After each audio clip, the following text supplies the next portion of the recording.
女性逐个月来月事，这卫生棉的安全甲健康是上界基本的。不过，根据主妇联盟的调查，多数卫生棉是敢若标示主要的成分，并无把所有的成分拢总写出来，甚至有的是写讲原生棉，不过成分根本都无棉啊。主妇联盟就呼吁讲，应该要检讨目前的规定。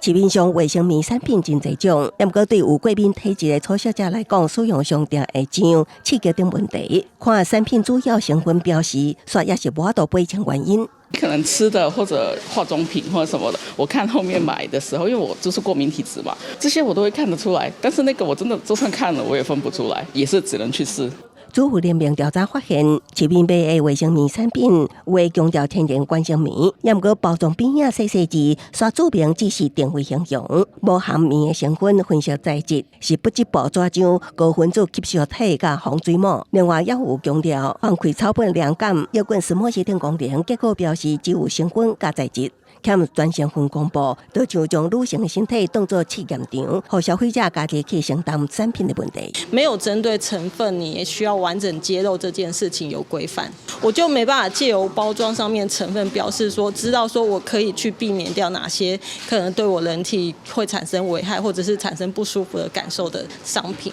台湾性别平等教育协会认为，教育部伫学校推动卫生教育、生理用品的制作原料、甲方式拢爱详细标示，这也是身体健康自主权的一部分。这些用品的怎么制作的也是很重要。那因为如果我们不知道这个制作的成分来源，那不知道我们在用的时候会对我们人体有什么伤害的话，那我们使用了就反而自己受伤了就不好了。主妇联盟强调，卫生棉一世人接触时间大约2400日。卫生棉目前受商品标识法规范，呼吁经济部、卫福部跨部门检讨建立全成分标识甲安全管制制度。记者综合报道。